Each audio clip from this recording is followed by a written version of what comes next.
Planning Board. Today is the 30th of June, 2025. We do have one public hearing, so we will begin our meeting with the Pledge of Allegiance. Let's allow our new guest here, our new guest board member, to lead us in the pledge, please. Allegiance to the flag of the United States of America and to the republic for which it stands, one nation, under God, indivisible, with liberty and justice for all.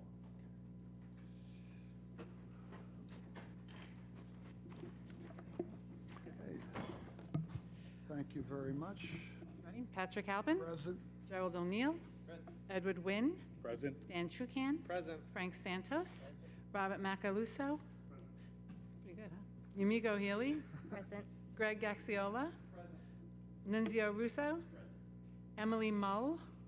Rich Casey. Do we have a quorum? Yes, you do. Thank you. Before we start the public hearing, I need to read the statement into the record. The Planning Board shall have the right to rely on any information that is presented by the applicant if any such information is later found to be inaccurate or incorrect. The Planning Board may determine that any approvals, building permits, or other actions previously granted in connection with the application are null and void.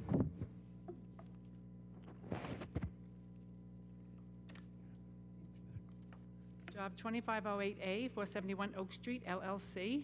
Purposes to demolish existing structures in order to construct an 11,250 square foot print, three-story, multiple residence building for 29 apartment units, 19 one-bedroom, 10 two-bedroom, along with associated site improvements.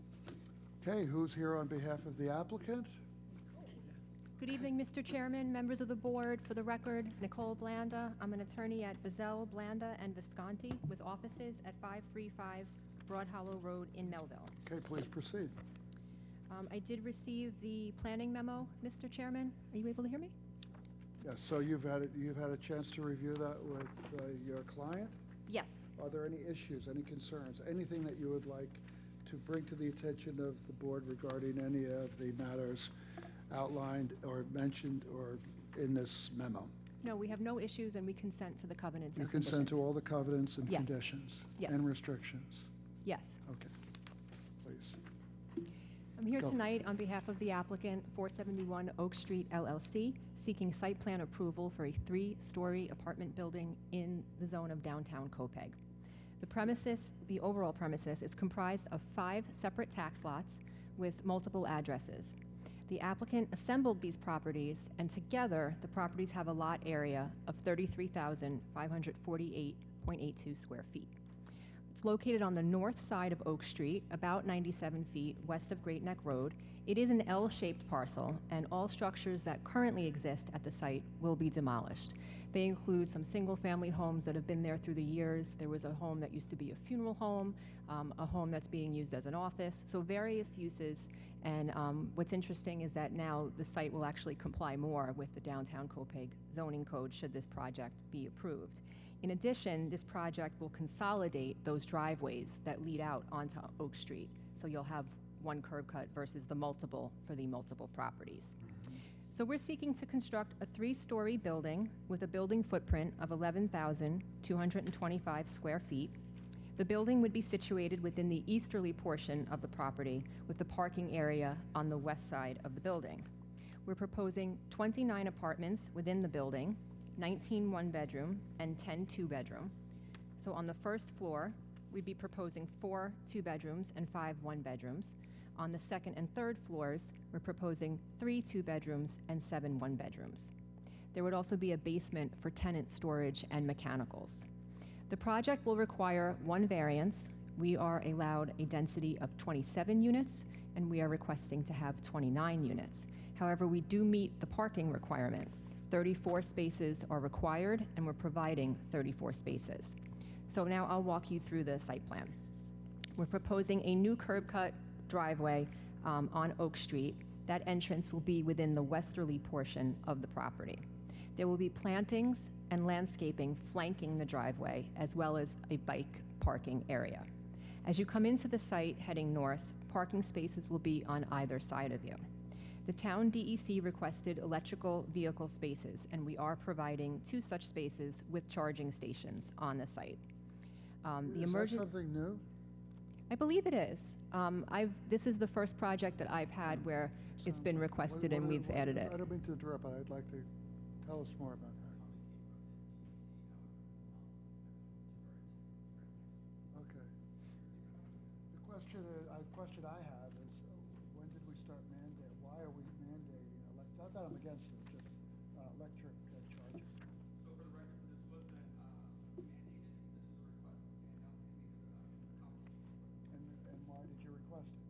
So going forward with New York State and the new procedures, the EV charging stations should be applicable for residents, whether they have a full gas, plug-in hybrid, full electric. By the way, I agree with that. So I'm glad to see that.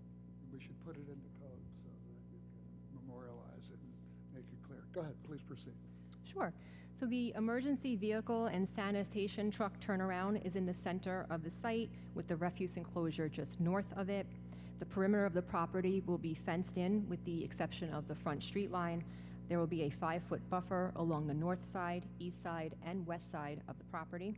All lighting, of course, will be dark sky compliant, meaning it will be shielded onto the site. There will be new sidewalks and new curbing throughout. The utility meters will be in the rear of the building, and we did consent to file a future cross-access covenant, which will allow potential cross-access for the property to the north. So all the way in the rear of this property, where you see a buffer, there is an existing site to the north of us that already is developed with a multi-res project, but should that project ever come in and be before the board again, at that time, the town would ask that property owner as well to consent to this cross-access, and then that's how theoretically it would happen.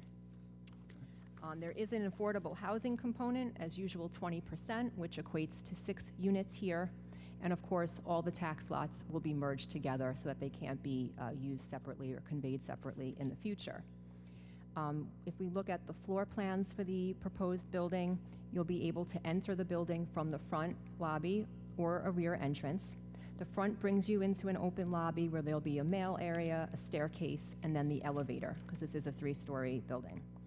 As I said before, on the first floor, there are 9 units. They'll range in size from 750 square feet to 1,132 square feet. And then there's a rear entrance that leads to the first floor and a staircase. There's a second door back there, but that goes to the RPZ room. On the second and third floors, there are 10 units each, and then the basement would be used for storage and mechanicals. I do have here with me tonight our traffic engineer, Rebecca Goldberg from IMEG, to discuss what the traffic comments were from the town and what she found when she did her report.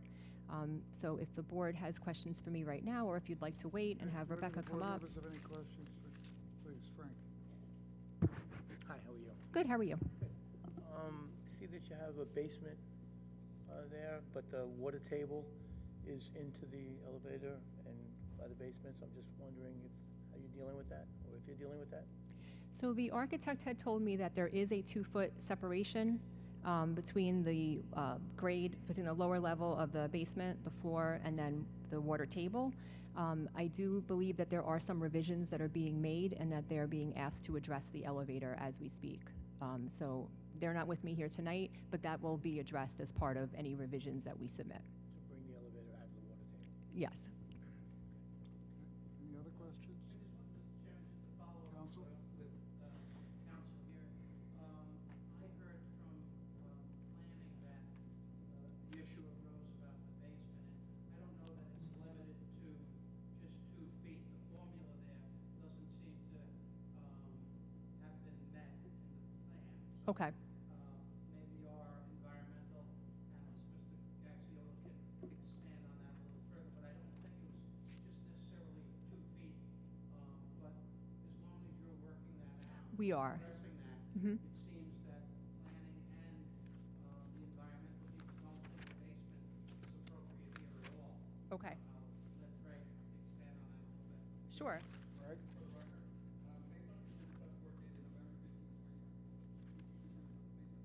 Slow down, slow down. Yeah.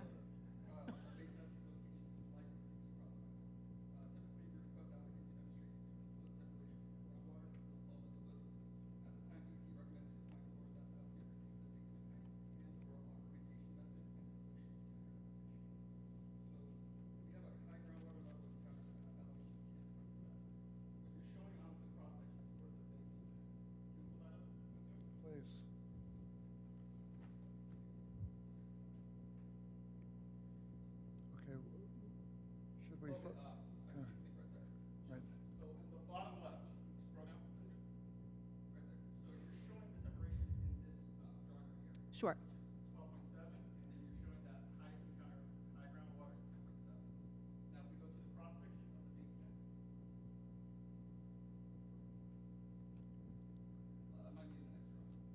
Yes, scroll down. There we go.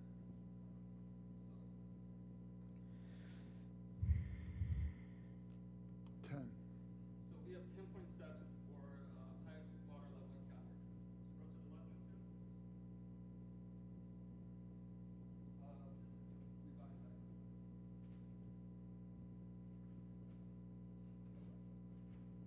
Is this from the plans that were submitted June 16th?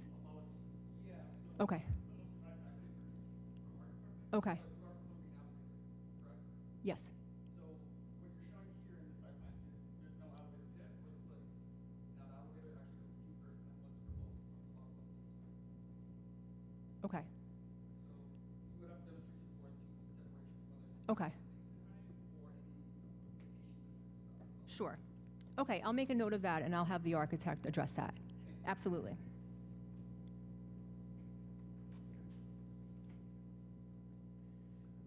Yeah, that'll be a condition, of course, of the planning board. We'll have that reflected, on the record. Does everybody agree with that? Okay.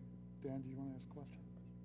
You mentioned that the utilities are going to go on the backside of the building, correct? So the meters for the electric will be on the... Yes, there's a note, it says location of utility meters in the rear of the building, and then I believe on the utility plan they're shown. Okay, is there going to be any gas coming into this property, or is it all electric? I believe there's gas. Okay, and that's also going to go in that location? As far as I'm aware, all the utilities would be in the back. Okay. And then my other question was for the sanitation turnaround. If there was cars parked in those lots, can you go to the park? Oh, perfect. So if there was cars parked, that truck would still be able to get by without interacting with any of those vehicles that are parked? Yes, so if you look at the line going straight down that kind of is running parallel or perpendicular to then the parking spaces, that is the projected route for where the trucks would hit. And that turnaround, as far as I'm aware, has been approved by both the fire marshal for emergency vehicles and by the town DEC. All right. Any other questions? Barry? What is the cross-access agreement all about? What would create something that would make that necessary? So my understanding is that in the downtown, the planning department or the town would prefer to have properties be able to have cross-access with each other, to take some cars off the road and be able to have them kind of drive through. Kind of similar to maybe Babylon Village, how you can get behind buildings, but there's a big municipal parking lot usually, but you can kind of traverse through the properties. So the idea is you can't force the other property owner at this point to consent, but they do have a property owner in front of you right now. So they can ask for consent to, in the future, if it was a possibility. So we've already consented, we would file a covenant that would run with the land saying that we are in agreement that we would open up, there's a small area in the back, we would open it up for cross-access, and then the other property owner would have to consent as well. I have yet to actually experience that second property owner coming in and then implementing the cross-access, but that could just be because, these are projects that are getting built. So maybe as other sites get redeveloped or if there's other vacant sites that are adjacent. But it has been, it was required on another one that I did recently. It has been required on others. But that's the concept to have the cars be kind of off street and be able to move. Yeah, I didn't know what would prompt that to happen. right. Is this something that the town would impose on that other property owner, or? Oh, yes. So, right. So if let's say that northerly property owner came before you and wanted to add units or add something to their property or change it entirely as a condition of their approval, yes, that's what would trigger it. Another application? That's what you're asking. Okay, yes. Okay, all right. Can you show us the elevations? Didn't see how nice the building is supposed to look. There you go. Yeah, I have another question, Mr. Chairman. In regard to the cross-access, Ms. Blenna, is that a requirement of this application approval now? Yes. Okay, and that's to be submitted before this board will approve any site plan, correct? I believe it gets submitted and reviewed, but ultimately the town attorney's office reviews it for recording purposes. Well, I think, condition number 22, I'll point out. Starts off by saying prior to site plan review approval.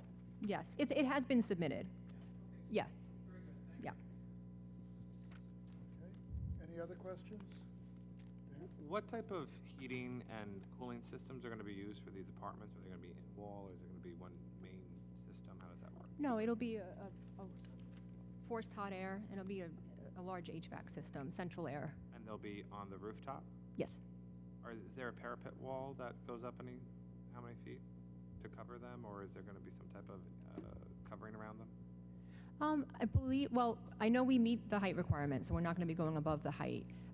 As far as if there'll be any, like, screening, is that what you're Yeah. looking for? There is a parapet wall. You're welcome. Any other questions? Ed? Everything is walk-up. There is no elevators in this building, is there?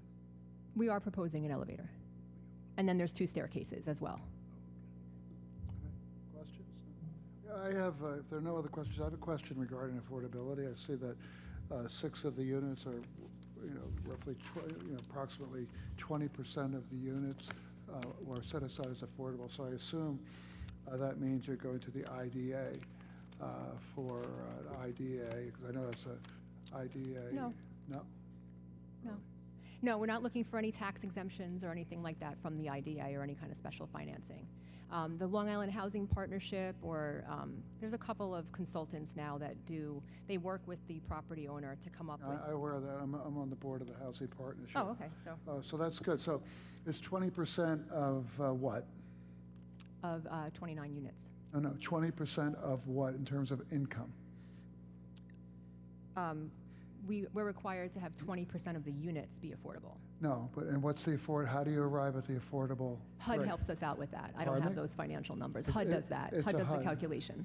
Okay. So, yeah, I'm aware of that, but it's 20%. I know 20% have to be affordable. How do you define affordable? Is it 80% of the median income? Is it 70%? It's targeted to. Hold on, I'm asking her. No, I looked at you because you said, yeah, okay.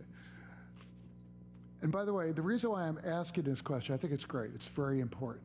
We have an affordability crisis all over this region, frankly, all over the country, but especially here.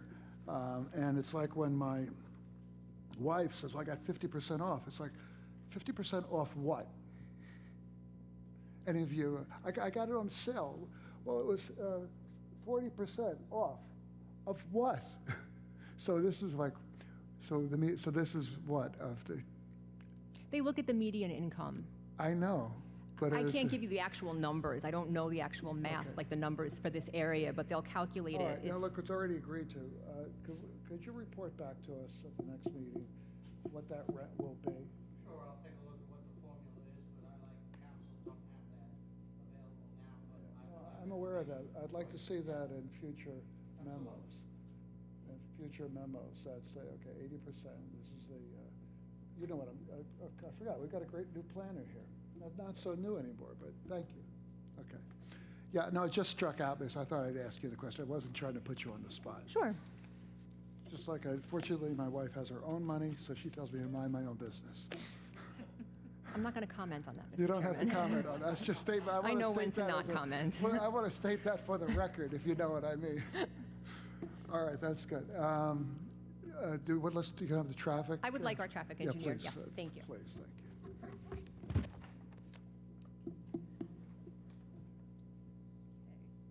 Hi. Now, by the way, I do all my shopping at Kirkland, otherwise known as Costco. Because I see people spending $120 for a pair of blue jeans. Like, what the heck is that about? I don't, but I also will not comment on that. Okay, good. I'm just giving you, you got to understand how my mind works. Yeah, So go ahead. sure. So good evening, Mr. Chairman, board members.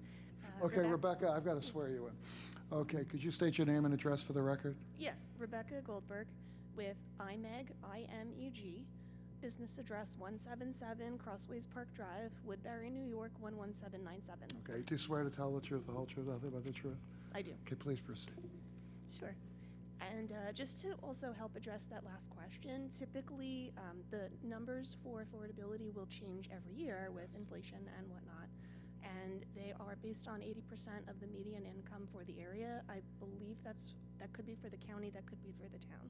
So that will be something to research. But it's dictated to the applicant. It's not driven by individual applicants at all. Yeah, good, thank you.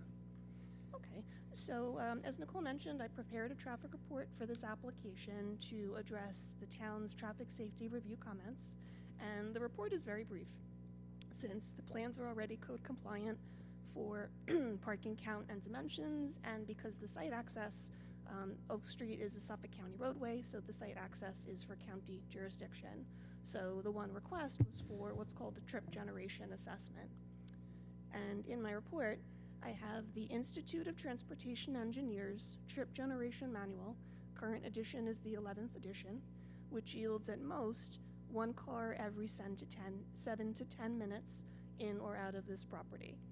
And the total numbers for typical peak periods, which include the weekday morning, weekday afternoon, and Saturday midday, we have 12, 15, and 12 trips an hour. And that's total of two-way combining entry and exit. We then looked at the net increase because we compared it to 4 single-family homes, and the net increase is slightly smaller, which would be 8, 10, and 8 total trips during those same 3 periods. These numbers are not large enough to affect local traffic, and they happen to also represent less than 1% of the existing traffic on Oak Street and Great Neck Road. I'm already familiar with the area. I've actually performed traffic safety review on the town's behalf on other applications on Oak Street and Great Neck Road, and can attest to similar facilities having limited to no noticeable impact. With that said, one of the items in the town's planning memorandum conditions is to contribute to the fund for the installation and maintenance of emergency vehicle optical preemption equipment on traffic signals in the area. So just a quick overview in case anyone's not familiar with that term, I don't like to assume. Emergency preemption, it modifies the controller that controls a traffic light so that when there's an emergency vehicle approaching with the lights and siren activated, depending on where the green light is facing already, the first responder's traffic light will either stay green until the vehicle is past the intersection, or the other direction's green light will do an early transition from green to red so that the first responder vehicle will get the green light sooner. And these systems, therefore, help reduce emergency response delay. So, just in case there was any concern about this topic, I believe that the contribution should alleviate that concern with respect to this application. And just lastly, 2 more points for the record. In the original comments from the town, the Department of Environmental Control noted this application is consistent with what was analyzed in the downtown's Copeg zoning district generic EIS and the finding statement. And we received a copy of the town's traffic safety reviewer memo dated June 17th, which they received my May traffic letter and said it adequately addressed their concerns. And that summarizes my presentation unless anyone has any questions. Thank you very much. Do any of the board members have any, Jerry? That traffic light at Oak Street and Great Neck Road is a problem. I don't know if you can answer this question, but the left turn lane on Oak Street heading east is about 4 seconds. I've watched it several times and timed it. You get one car through while it's green, the second one goes through and it's yellow. Other locations, 110 in Amityville and Oak Street and Lindenhurst, are 12 to 15 seconds. You can get a bunch of cars through there. It's been an issue with other applications that come up here. Can you explain why that is or how we can change it? Oh, Oh, so that would be a request to the Suffolk County Department of Public Works. And it's a simple request to say, here's the traffic light that we're concerned about. The timing is, as you say, it's got a very small, what they call minimum green time to let left turns go. The idea is that if the left turn volume isn't, say, I'll just say a number, 300 cars in an hour, they want to give some protected time, but not take off too much time from the other directions because it's a fairly busy intersection. So they don't want to, harm the travel flow for the other directions so much. But it's a balancing. It always And is. who would they listen to? Who should make the complaint? Or I ask? mean, anybody can. People, like any resident can make the request, a town person can make the request, an applicant can make a request. They're supposed to, acknowledge and look at any request that they get. Okay. Okay, it's been an issue, so I was just curious. Thank you. If you want, just as a side, I can send an email just with the contact information if you would ask and see if I can find what the signal number is, and it'll make it easier if Sure. you want to make that request. Thank you. May I ask staff just to follow up on Jerry's point? I know that this has been an issue, and planning staff has reached out to Suffolk County DPW regarding this intersection. Is that right? Okay. We- I have to ask the planner who's absent, because I know he has to, because I've asked him about it. Right, I know, yeah. So we should follow up on that. Thank you. Thank you. Okay. Would it be all right if I email Any other Nunzio questions? to forward Yeah. just a sample email? Okay. Okay. Not to put Nunzio on the spot. Okay. No other questions? Okay, thank you very much. Is there anyone from the public that would like to address the board regarding this application? Come on up. Did you fill out a, I'm sorry. He knows he has to. Okay, don't forget. You can speak to us now, but make Sure. sure you fill it out without All right, leaving. thanks. Otherwise, that door won't open for you. Thanks. No. My name is Steve. Michael Higgins. I live at 4 McKinley Street in Copac. So thank you for the Okay, presentation. hold on, I have to swear you in. Okay. Do you swear to tell the truth, the whole truth, nothing but the truth? Yes, I do. Okay, please proceed. Right. As always, a lot of hysteria on social media. I think that these are all distressed properties, so I think that this does look like an overall good project. My two questions I would have, I'd ask the board to consider is, there's a perception that because we're not an incorporated village, that we don't have representation and things just get packed in. So this would seem to be a viable project at 27 or 29 units. So why is it always an exception? So if the code is 27, it makes it all fit, that much better. And then my second is, the traffic has been spoken about. It's a very narrow section of Oak. It'll be impossible to make a left turn out of that parking lot, during morning or evening rush. So I would encourage the board to consider if you could make that right turn only. And that's kind of my only two thoughts on this. Any questions? No? Thank you, that's a very good suggestion. Thank you. I really appreciate you coming. Is there a pen here someplace? Yeah, again, need a pen? I don't go through all your paperwork. Awesome, thank you. Thank you, board. Thank you. Thank you very much. Okay, council, can we talk about the turning left, right, Sorry, there's like a During moth following me. certain hours? I'm sorry, I didn't hear the question. Maybe we should go to the traffic person first about We can do regarding that, that turn. sure. Could you come on up? Traffic expert. You heard the issue that was just raised by this gentleman. What are your thoughts about that? Again, it's a reasonable request. That would also actually be up to Suffolk County Department of Public Works. Oak Street is their road. Mm-hmm. And as was mentioned, it was during certain hours when, of course, you have the most traffic, and you have that up-to-date information, correct? Okay. I have a question. So the curb cut on the property, if it was right turn only, would be up to DPW? They have jurisdiction over that curb cut. Okay. Even though, so you can either keep it two ways, or the DPW can instruct?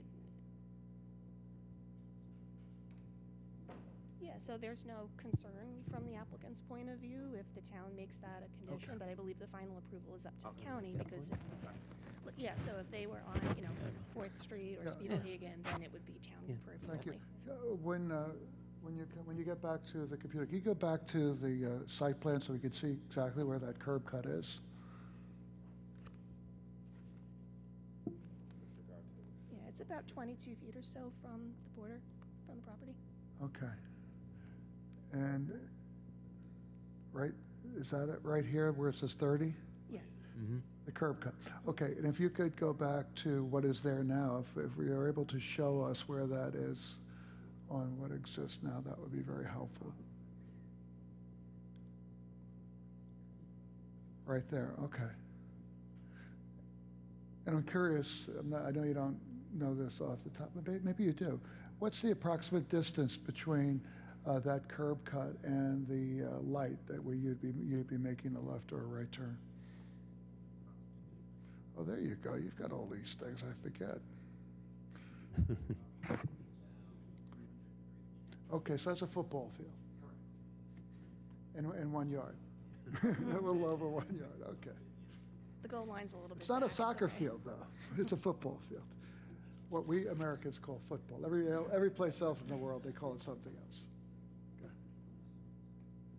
We were just discussing here, and it's hard to tell from this picture, but it looks like there's at least one solid yellow line through there that shouldn't be crossed anyway. Right. Is that correct? No, you can make a left across that. You cannot pass if you're traveling in one direction. You're not allowed to pass. Can we see if it's a single? It is?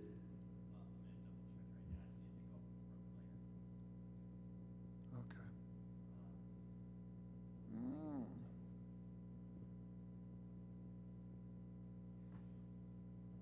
Well, you live in Amityville. Check that out on Okay. your way home. Okay, I will. I will.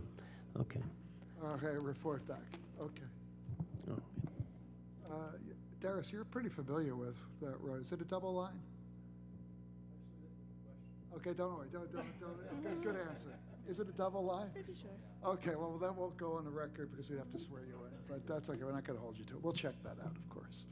All right, anything else? No? Yeah, I have a question for Ms. Blanda.